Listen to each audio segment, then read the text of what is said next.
खबरें विस्तार से बताएंगे, लेकिन उससे पहले चलेंगे लखनऊ, जहां पे सीएम योगी आदित्यनाथ क्या कुछ कहते हैं आपको सुनवा रहे हैं। आज यहां प्रदेश की राजधानी लखनऊ में आयोजित इस समारोह में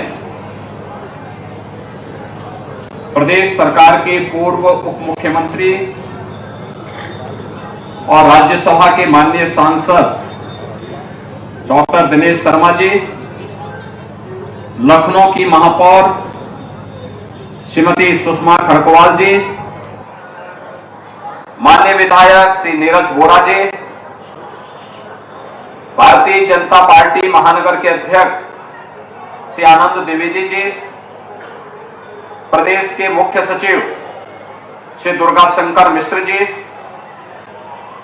अपर मुख्य सचिव कृषि और प्रदेश में इन सभी कार्यक्रमों के नोडल अधिकारी श्री देवेश चतुर्वेदी जी, प्रमुख सचिव नगर विकास श्री अमृत अभिजात जी और प्रमुख सचिव गृह श्री संजय प्रसाद जी और उपस्थित सभी भाइयों और बहनों, विकसित भारत हम सबके जीवन का संकल्प बने, इस उद्देश्य से प्रधानमंत्री मोदी जी ने पिछले 9 साढ़े 9 वर्ष के अंदर देश के अंदर जो एक माहौल बनाया है, उससे जुड़ी हुई केंद्र और राज्य सरकार से जुड़ी हुई सभी योजनाएं उनमें सहायक बनी और बनने के साथ आज उनका एक भव्य स्वरूप हम सबको देखने को मिल रहा है। उस भव्य स्वरूप का दर्शन देश कर सके और उनके मन में भी इस बात का एहसास हो सके कि हां, आने वाले 25 वर्ष की कार्य योजना भारत को एक विकसित भारत के रूप में स्थापित करने की संकल्पना है और हम सब का भी उसमें योगदान होना है। इसी उद्देश्य से विकसित भारत संकल्प यात्रा कार्यक्रम का शुभारंभ 15 नवंबर को जनजातीय गौरव दिवस के अवसर पर प्रारंभ हुआ था और आज पूरे देश के अंदर प्रधानमंत्री जी स्वयं इससे जुड़े हुए कार्यक्रमों के साथ संवाद बनाने वाले हैं, उनका मार्गदर्शन प्राप्त होगा। इस अवसर पर उपस्थित आप सभी लाभार्थियों का और उपस्थित बंधुओं का, बहनों का मैं हृदय से अभिनंदन करता हूं, स्वागत करता हूं। हम सब जानते हैं हमारे यहां कोई भी अनुष्ठान होता है तो अनुष्ठान की शुरुआत ही स्वच्छता के बाद संकल्प के साथ होती है। एक संकल्प होता है, क्या हमारा संकल्प है, क्या हम किस कामना के साथ पूजा करते हैं, किस कामना के साथ हम कार्य करना चाहते हैं, वह एक संकल्प है।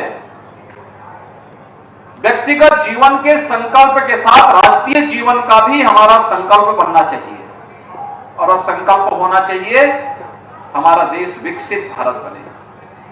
विकसित भारत का मतलब जिसमें हर व्यक्ति के जीवन में खुशहाली आ सके, उसकी आय को कई गुना बढ़ाया जा सके, कहीं भी दुख और किसी भी प्रकार के अभाव की स्थिति न होने पाए, लोगों के जीवन में कहीं भी कोई समस्या न खड़ी होने पाए।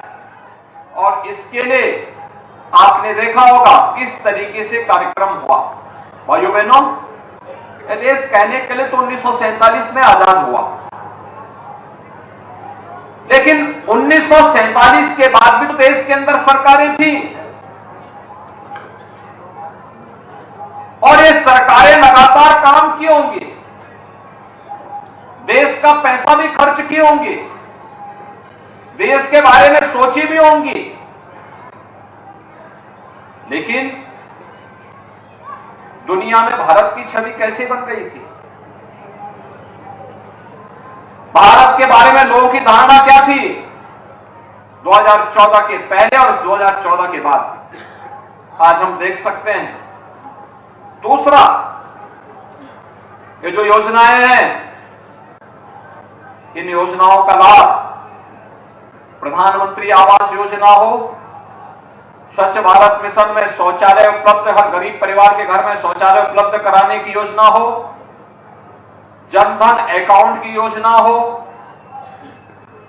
आयुष्मान भारत की योजना हो, पीएम स्वनिधि योजना हो, ग्रामीण क्षेत्र में पीएम स्वामित्व की योजना हो, मुख्यमंत्री आवास की योजना हो, हर गरीब के पास अपना राशन कार्ड हो, या फिर और भी तमाम अन्य योजनाएं जितनी भी हैं, योजनाएं पहले क्यों नहीं चली?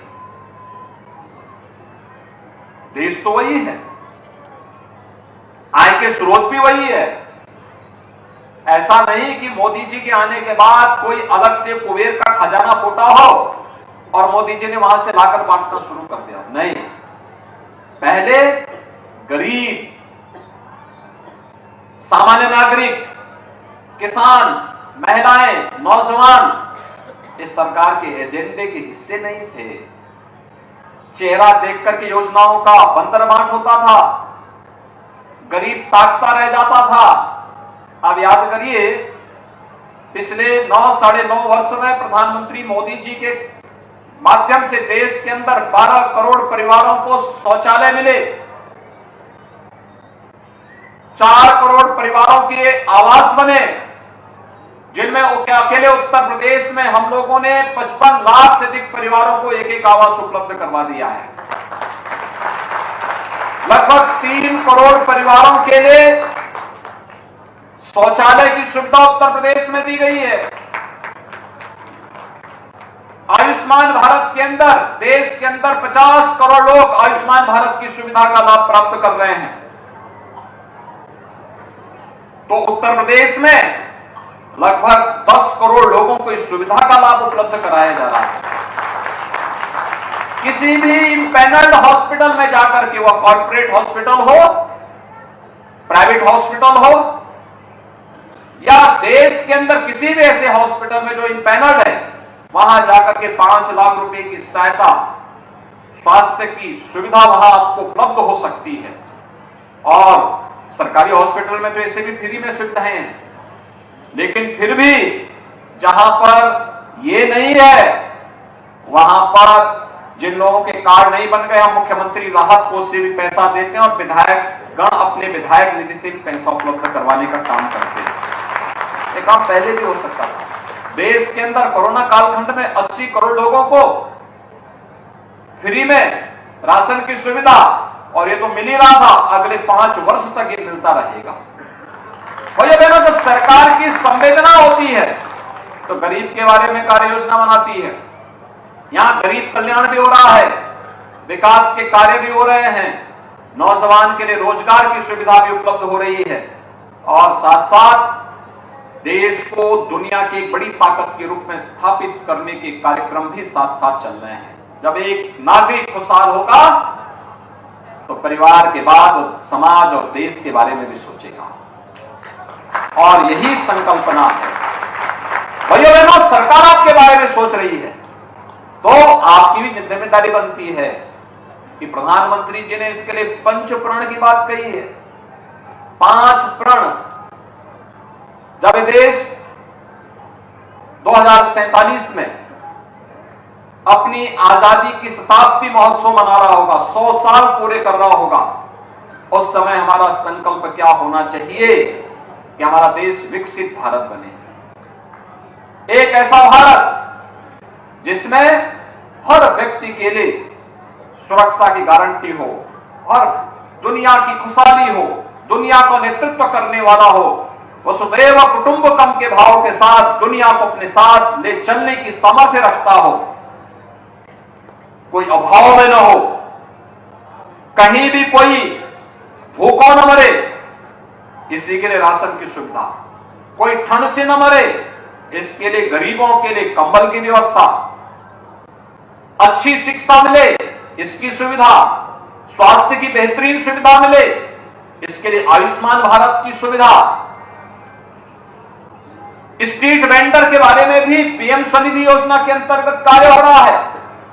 रोजगार सृजन के लिए भी प्रधानमंत्री रोजगार सृजन योजना के माध्यम से कार्य उपलब्ध कराया जा रहा है। परंपरागत हस्तशिल्पी और कारीगरों के लिए पीएम विश्वकर्मा योजना प्रारंभ की गई है। ग्रामीण क्षेत्र में लोगों को उजड़ना न पड़े, जहां पर आवास है वहीं पर उसका मकान बने, उसका मालिकाना अधिकार ही उसको प्राप्त हो जाए। इसके कार्यक्रमों को भी आगे बढ़ाने का कार्यक्रम ग्रामीण क्षेत्र में युद्ध स्तर पर चल रहा है। दिसंबर तक हम लोग 1.25 करोड़ लोगों को इसकी सुविधा का लाभ प्रदेश में दे देंगे और देश में भी इस सुविधा का लाभ लगातार देने के कार्यक्रम चल रहे हैं। और उसी दिन से जो पंचप्रण की बात प्रधानमंत्री जी ने तो लखनऊ से सीएम योगी आदित्यनाथ को सुन रहे थे आप। उनकी तरफ से कहा गया है कि लखनऊ में लगातार विकास हो रहा है, न सिर्फ लखनऊ में बल्कि पूरे उत्तर प्रदेश में विकास का पथ लगातार अग्रसर है। खबरों में आगे बढ़ेंगे। तेलंगाना में वोटिंग जारी है, लोग बढ़ चढ़कर मतदान कर रहे हैं। हम आपको अब 4 तस्वीरें दिखाएंगे और बताएंगे किस तरीके से मतदान हो रहे हैं। पहली तस्वीर मेगा स्टार चिरंजीवी की है, जो वोटिंग के लिए पहुंचे, ऑनलाइन में लगकर वोट डाला। दूसरी तस्वीर स्टाइलिश स्टार अल्लू अर्जुन की है। तीसरी तस्वीर सुपरस्टार जूनियर एनटीआर की है और चौथी तस्वीर नाटू नाटू गाने के कंपोजर MM किरमवानी की है।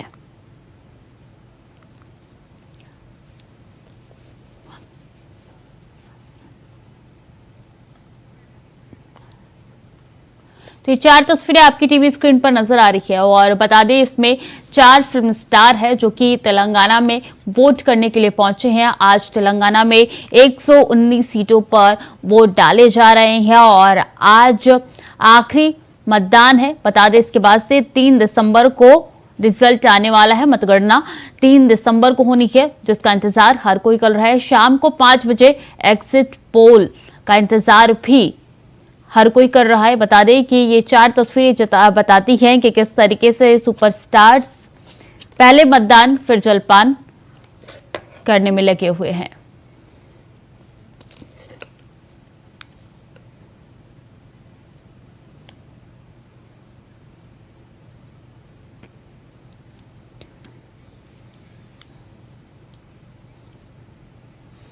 चलिए चलेंगे अब हरियाणा के मुख्यमंत्री मनोहर लाल क्या कुछ कह रहे हैं, आपको सुनाते हैं। आज इसकी शुरुआत यहाँ फतेहपुर बलोच गांव से शुरू हो रही है। आपका सौभाग्य इस बात को लेकर के है, तो इसके सबसे पहला कार्यक्रम जो इस यात्रा में संकल्प दिलाया जाएगा उससे हम शुरू कर रहे हैं। और संकल्प अब दाहिना हाथ आगे करके नहीं करेंगे, बल्कि अपना दाहिना हाथ अपने दिल के ऊपर, दिल शरीर के बाएं तरफ छाती में होता है, तो बाएं तरफ अपना हाथ रखेंगे, ये नहीं करेंगे, ये करेंगे। ठीक है, अपना दाहिना हाथ अपनी छाती पर बाईं ओर जहाँ दिल होता है इसके ऊपर रखिए और फिर मेरे पीछे बोलिए। और अभी पेंशन नहीं बनी है, ऐसे कोई है? हाथ खड़े करो। हम शपथ लेते हैं, हम शपथ लेते हैं कि भारत को 2047 तक आत्मनिर्भर और विकसित राष्ट्र चालू होगा, जो बनाने के सपने को ऊपर हो गई है, जरा खड़े हो जाओ। साकार करेंगे। 60 साल से ऊपर हम शपथ लेते हैं कि ओल्ड एज पेंशन नहीं बनी है। गुलामी की मानसिकता को काउंटर पर आज अभी बनवाते हैं, जड़ से उखाड़ फेंकेंगे। सब अपना हाथ को ले जाओ। हम शपथ लेते हैं कि देश की समृद्ध विरासत पर गर्व करेंगे। हम शपथ लेते हैं कि केवल वही लोग भारत की एकता को हो गई है सुदृढ़ करेंगे और फैमिली और देश की रक्षा करने वालों का नहीं बनी है। सम्मान करेंगे। हम शपथ लेते हैं कि नागरिक होने का अपना कर्तव्य निभाएंगे। होने से पहले बन जाए। भारत माता की जय। धन्यवाद। बाकी बैठ जाओ, बाकियों की सबकी बात सुनेंगे, चिंता मत करो। एक बार ये लोग जाओ।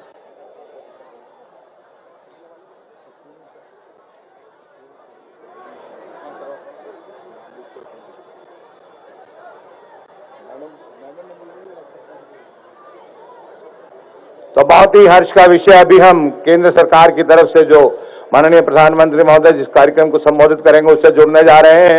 आप सभी बैठ जाइएगा, सभी बैठिएगा। हम सबकी तरफ से स्वागत के भाव पुष्प गुच्छ के माध्यम से यहाँ की सरपंच महोदया श्रीमती सरोज यहाँ मत रोको। इनको सहयोग करें, वहाँ लेके जाए। बुलाओ ना, नाम बोल दिया मैडम, आओ वहाँ लाइन लगवाओ।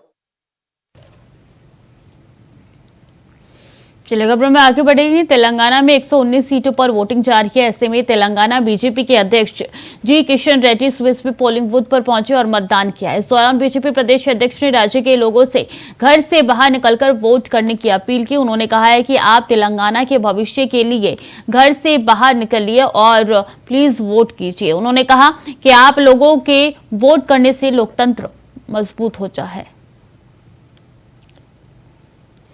भारत के प्रजातंत्र में जो वोट डालने का अधिकार, वो महत्वपूर्ण जो वेपन है, इसको पूरे लोग उपयोग करना चाहिए। डॉक्टर बाबा साहब अम्बेडकर ने आपको सबको ये अधिकार दिया गया। इस अधिकार को पूरा उपयोग करना चाहिए।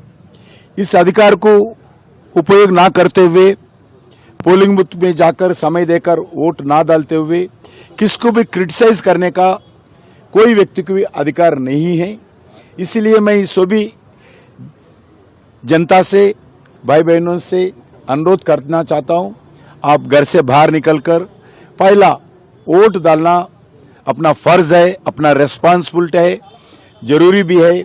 इसलिए सभी लोग वोट डालने के लिए बाहर आइए। आज इस देश में और तेलंगाना सरकार में अच्छे व्यक्ति को, अच्छे सरकार को लाने का जिम्मेदारी आप सब लोगों के ऊपर है।